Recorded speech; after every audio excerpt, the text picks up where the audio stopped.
अब इस वीडियो में हम देखने वाले हैं कि रिमाइंडर थ्योरम का जो है जनरल स्टेटमेंट, ठीक है। तो आइए स्टार्ट करते हैं। तो मैंने पहले से ही यहाँ पे लिख लिया है जनरल स्टेटमेंट और साथ में उसका प्रूफ, ताकि जो है हमारा लिखने में टाइम वेस्ट ना हो, ठीक है। तो रिमाइंडर थ्योरम मैंने आपको क्या बोला था कि हम जो भी डिवाइड करते हैं, ठीक है, तो जो डिविडेंट होता है और जो डिवाइज़र होता है, तो जब आप डिवाइज़र का जीरो निकालेंगे और उस वैल्यू को आप जब डिविडेंड के अंदर पुट करेंगे तो जो वो पॉलिनॉमियल वैल्यू देगा वही आपकी जो है रिमाइंडर होती है, ठीक है। तो अब इसी बात को आपको जो है जनरल फॉर्म के अंदर लिखना है, ठीक है। तो यहाँ पे देखिए, let P of X be any polynomial of degree greater than और इक्वल टू 1, ठीक है। तो आपको जो है एक पी ऑफ एक्स जो है पॉलिनॉमियल मानना है, ठीक है, और जिसकी डिग्री क्या होनी चाहिए, 1 होनी चाहिए, 1 से ऊपर, ठीक है। 0 डिग्री पॉलिनॉमियल की यहाँ पे हम बात नहीं कर रहे, ठीक है। क्यों? क्योंकि 0 डिग्री की पॉलिनॉमियल का मतलब क्या होता है, सिंपली कांस्टेंट होते हैं 1 2 3 4 5 6 7 8 9, है ना। तो इन सब के जो है रिमाइंडर्स हमको कैलकुलेट करने आते हैं,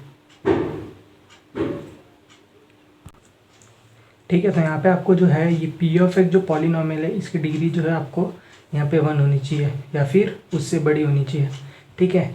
तो पहला हमने ये लेट कर लिया, ठीक है। सेकंड क्या है, लेट ए बी, ठीक है, A be any real number, ठीक है। हमने कोई ए मान लिया और उसको हमने बोला कि ये रियल नंबर है, ठीक है। तो अब आगे क्या बोलता है कि if P of X is divided by the linear polynomial X minus A, मतलब कि अगर p ऑफ x जो है डिवाइड हो रहा है x माइनस ए से, इस पॉलिनॉमियल से, तो ये हमारा क्या हो जाएगा, ये हमारा डिवाइज़र हो जाएगा।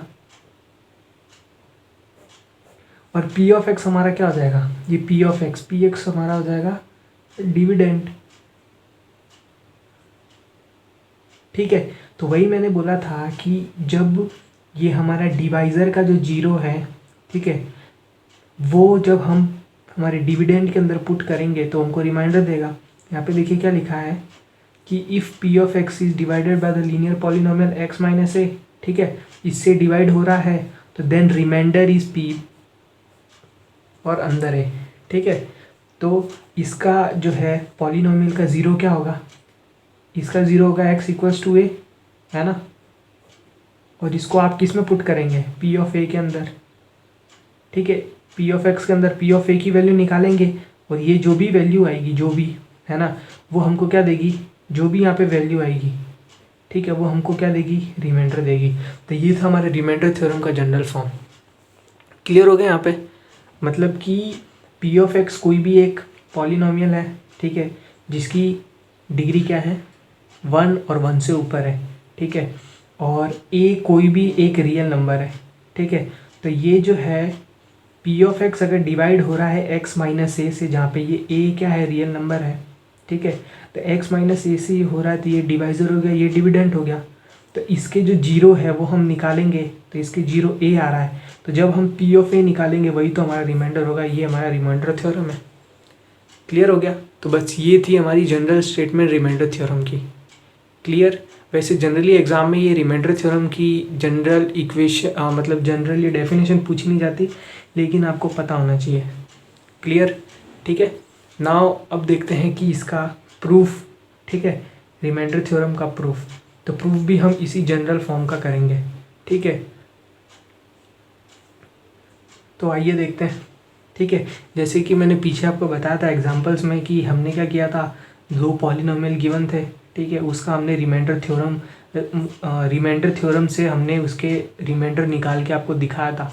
तो वो प्रूफ नहीं बोल सकते, वो एक एग्जांपल था जिससे हमने जो है वो करके दिखाया था। वही सिमिलरली यहाँ पे ये जनरल फॉर्म है, तो एक जनरल प्रूफ भी होना चाहिए इसके लिए, ठीक है, ताकि जो है ये स्टेटमेंट हमेशा के लिए ट्रू हो जाए। क्योंकि जनरल फॉर्म हमेशा क्या होती है, ऑलवेज ट्रू होती है, हर एक पॉलिनॉमियल के लिए ट्रू होती है। तो इसका मतलब ये डेफिनेशन जो है वो हर एक पॉलिनॉमियल के लिए ट्रू है, ठीक है। ये रिमाइंडर थ्योरम, तो इसका प्रूफ भी हम दे देते हैं, ठीक है, वो भी हम सबके लिए सेम हो जाएगी, ठीक है। तो आइए देखते हैं प्रूफ। सब देखिए प्रूफ में क्या है कि प्रूफ में तो हमको ये तो पता है कि let P of X be any polynomial with degree greater than और इक्वल टू 1। ठीक है, तो हमको ये तो पता है कि पी ऑफ एक्स एक पॉलिनोमियल है जिसकी डिग्री 1 और 1 से बड़ी है। ठीक है, तो अब जो है suppose P of X is divided by X minus A. ठीक है, तो ये पी ऑफ एक्स है वो एक्स माइनस ए से डिवाइड हो रहा है। ठीक है, तो एक्स माइनस ए से पी ऑफ एक्स डिवाइड हो रहा है। क्लियर? ठीक है, तो x माइनस ए से डिवाइड हो रहा है ये अगर p ऑफ x। ठीक है, तो ये कोई ना कोई इसके क्वोशिएंट आएंगे और कोई ना कोई एक रिमाइंडर आएगा। ठीक है, तो क्वोशिएंट भी एक पॉलिनोमियल ही आएगा और रिमाइंडर भी एक पॉलिनोमियल ही आएगा। ठीक है, तो हम क्या करते हैं, हम मान लेते हैं कि इसका जो क्वोशिएंट आएगा वो हम q ऑफ x मान लेते हैं और रिमाइंडर जो आएगा उसको हम r ऑफ x मान लेते हैं। क्लियर हो गया? जब आप इसको इससे डिवाइड करेंगे तो कोई ना कोई क्वोशिएंट तो आएगा ही आएगा, उसको मैं q ऑफ x मान लेता हूँ और फिर कोई रिमाइंडर भी आएगा। ठीक है, वो रिमाइंडर चाहे 0 ही क्यों ना है, 1 ही क्यों ना है, वो भी तो है 0 डिग्री पॉलिनोमियल, तो वो भी एक पॉलिनोमियल, उसको मैंने r ऑफ x मान लिया। तो क्या बताइए कि ये स्टेटमेंट ट्रू है कि नहीं, फिर कि हमको p ऑफ x कैसे मिलेगा। ये p ऑफ x मिलेगा जब आप x माइनस ए और ये इसको मल्टीप्लाई करेंगे और साथ में रिमाइंडर जोड़ेंगे तभी तो ये मिलेगा। ठीक है, तो p of x equals to क्या हो जाएगा, x minus A multiplied by Q की मतलब Q X plus R X. ठीक है, तो ये हो गया, ये स्टेटमेंट ट्रू हो गया। अब मेरे को बताइए कि मैंने आपको बताया था कि इसकी डिग्री, तो मैंने बताया था कि ये जो डिग्री है इसकी, ठीक है, इसकी डिग्री हमेशा रिमाइंडर से छोटी होगी, ये बात तो कंफर्म है।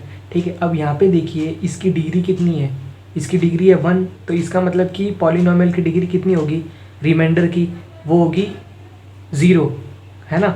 तो अब जो है यहाँ पे देखिए, since degree of x minus A की डिग्री हमेशा छोटी होती है रिमाइंडर की डिग्री से।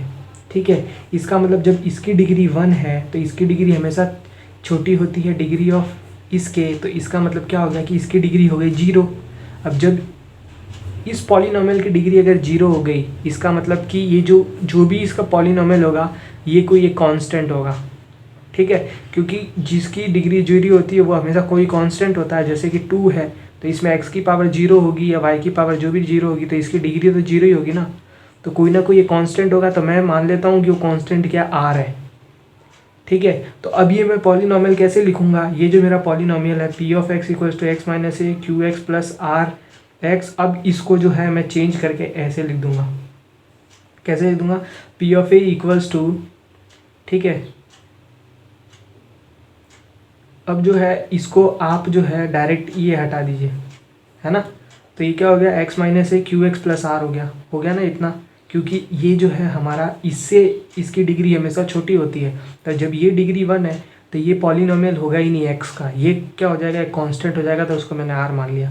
ठीक है, अब जब आगे बढ़ते हैं तो मैंने क्या बोला था कि जो है आपको इसकी वैल्यू इसके अंदर रख दीजिए p ऑफ x के अंदर। तो जब मैंने p ऑफ x के अंदर a रखा, अब a क्यों रखा, क्योंकि g ऑफ x मेरा क्या है, मैं इसको मान लेता हूँ g ऑफ x है। ठीक है, तो g ऑफ x अगर x माइनस ए है तो x इक्वल्स टू क्या हो जाए a, तो मेरे जो है डिवाइज़र का जो है 0 क्या आ गया, a आ गया। अब इसी को मेरे को मेरे डिविडेंड के अंदर पुट करना है, तो डिविडेंड के अंदर मैंने पुट करा था p of a equals to क्या हो गया, a minus A Q X plus R, तो a माइनस ए ये 0 हो गया, तो ये 0 तो ये भी पूरा 0 हो गया, इसका मतलब मेरा p ऑफ x क्या आ गया, r के बराबर आ गया।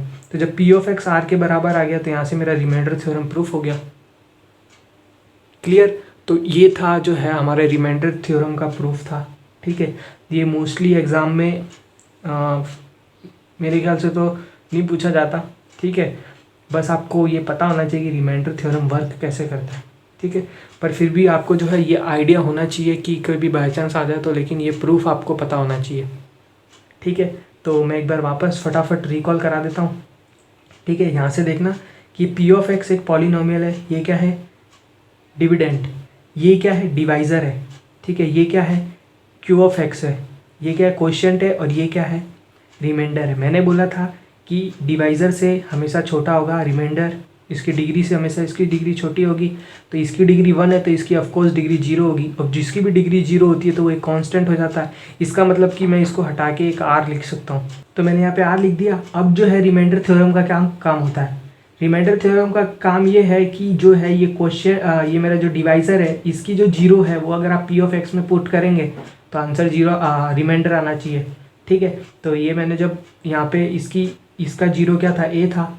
ठीक है, तो ये जब इसके अंदर पुट करा तो मैंने देखा कि इसकी वैल्यू है ना रिमाइंडर के इक्वल आ रही है यहाँ पे। तो ये प्रूफ हो गया कि हमारा रिमाइंडर थ्योरम सही है। क्लियर। तो ये था रिमाइंडर थ्योरम और इसका प्रूफ है।